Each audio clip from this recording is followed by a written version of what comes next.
semuanya, perkenalkan nama lengkap saya Lerencia Sombo. Nama lengkap saya Matilda Bulan. Kami dari semester 3, Prodi Pendidikan Guru Sekolah Dasar, akan menjelaskan materi tentang perkembangbiakan tumbuhan pada vegetatif dan generatif. Perkembangbiakan vegetatif pada tumbuhan dan contohnya. Perkembangbiakan vegetatif adalah perkembangbiakan tumbuhan tanpa proses penyerbukan. Perkembangbiakan vegetatif terbagi menjadi dua, yakni alami atau tanpa bantuan manusia dan buatan dengan bantuan manusia. Berikut beberapa cara berkembang biak tumbuhan vegetatif. 1. Perkembangbiakan vegetatif alami.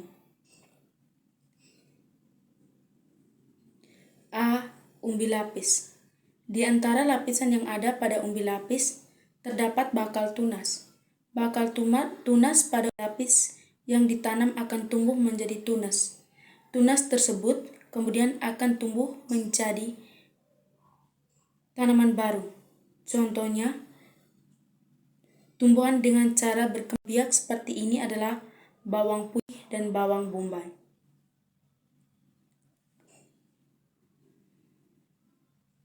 B. Spora. Spora adalah inti sel, akan tetapi pada berkembang biakan vegetatif alami, inti sel ini akan berubah menjadi alat perkembangbiakan. Spora berada di kotak spora atau sporagium, yang mana kotak spora terletak di dalam sorus, yakni kumpulan kotak spora. Apabila sporagium pecah, spora akan jatuh ke tempat yang cocok dan akan menghasilkan tanaman baru.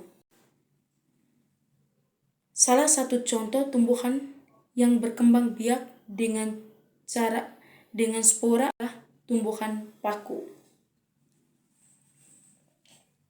C. Tunas adventif.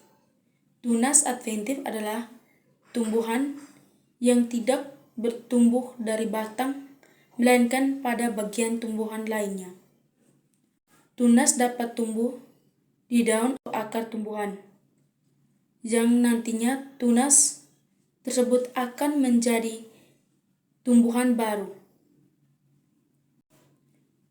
Contoh tumbuhan yang memiliki tunas adventif adalah sukun dan cemara. D. Akar tunggal atau rimpang. Akar tunggal atau rimpang adalah batang yang tumbuh secara mendatar di dalam tanah.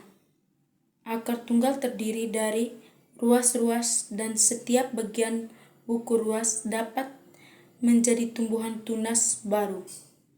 Contoh tumbuhan berkembang biak dengan akar tunggal adalah jahe dan kunyit. E. Geragi. Geragi adalah batang yang tumbuh menjalar di atas permukaan tanah. Menyerupai akar tunggal, geragi juga terdiri atas ruas-ruas. Ruas-ruas tersebut akan menjadi tempat tumbuhnya tunas dan akar baru. Salah satu contoh tumbuhan yang berkembang biak dengan geragi adalah stroberi. 2. Perkembangbiakan vegetatif buatan. A. Stek atau setek. Stek adalah cara perkembangbiakan yang menggunakan bagian daun atau batang tumbuhan. Cara memotong bagian tumbuhan yang akan di stek akan memengaruhi hasil stek. Pemotongan batang secara miring lebih bagus daripada pemotongan secara lurus atau rata. Jika penampang batang berukuran lebih besar atau lebar, maka jumlah akar yang tumbuh akan lebih banyak. Akar yang banyak akan memiliki kemampuan menyerap air lebih banyak. Tidak hanya itu, tumbuhan juga menjadi lebih kokoh dan tumbuh subur. B. Cangkok. Cara melakukan cangkok adalah dengan mengelupas bagian kulit, batang, dan menghilangkan kambium pada batang. Selanjutnya, batang dibungkus menggunakan serabut kelapa atau dapat juga diberi plastik yang sudah dilubangi. Dalam waktu beberapa minggu, pada batang yang dicangkok akan muncul akar. Dengan demikian, batang tersebut siap untuk ditanam. Perlu diketahui, tidak semua tumbuhan dapat dicangkok. Hanya tumbuhan yang berkembium yang dapat dicangkok.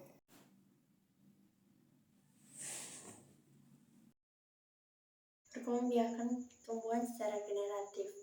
Perkembangbiakan tumbuhan secara generatif merupakan proses perkembangbiakan tumbuhan dengan cara pembuahan dan penyerbukan.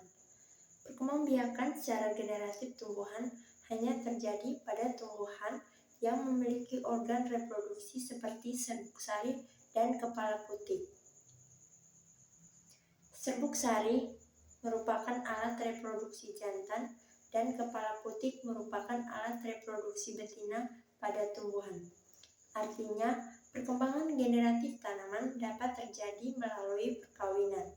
Jika tanaman tidak memiliki organ reproduksi, ia tidak dapat mengalami perkembangbiakan generatif. Proses penyerbukan perkembangbiakan generatif. Perkembangbiakan secara generatif pasti dimulai dengan penyerbukan. Penyerbukan merupakan proses jatuhnya serbuk sari atau menempel pada kepala putih tanaman. Jika prosesnya berhasil, maka akan menghasilkan serbuk sari. Biasanya terjadi pada tumbuhan berbiji. Kemudian, butir-butir serbuk sari akan masuk ke bakal biji. Pada bakal biji akan terjadi proses pembuahan. Pembuahan merupakan proses meleburnya sel jantan atau serbuk sari dengan sel betina atau kepala putih. Setelah selesai proses penyerbukan, maka akan menghasilkan bakal buah.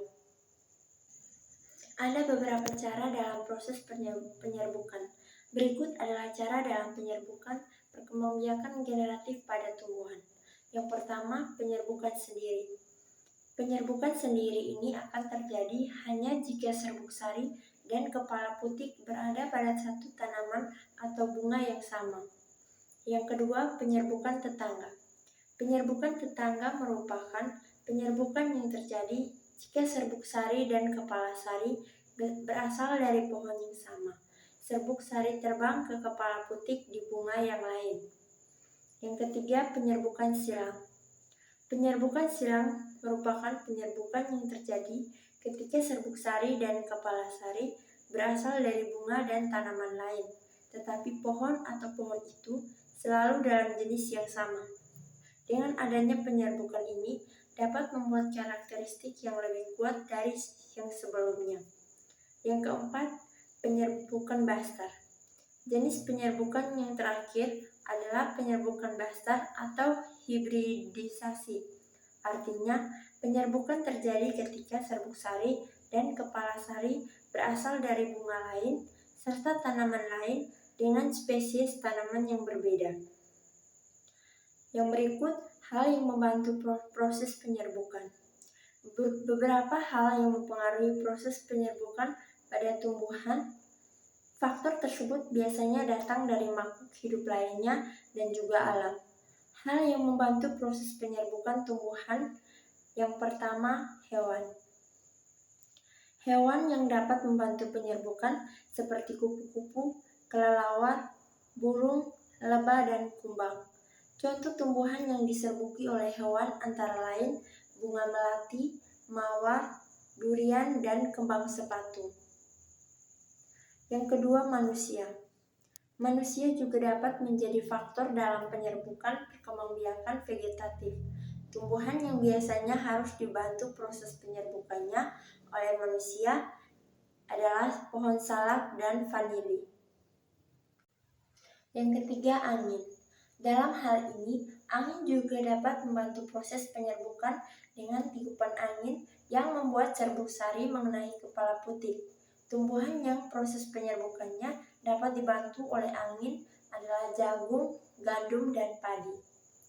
Yang keempat, air. Air juga dapat membantu dalam proses penyerbukan tumbuhan. Dalam hal ini, yang dapat dibantu oleh air adalah tumbuhan yang berada di dalam air. Tumbuhan tersebut adalah tanaman ganggang maupun hidrilla.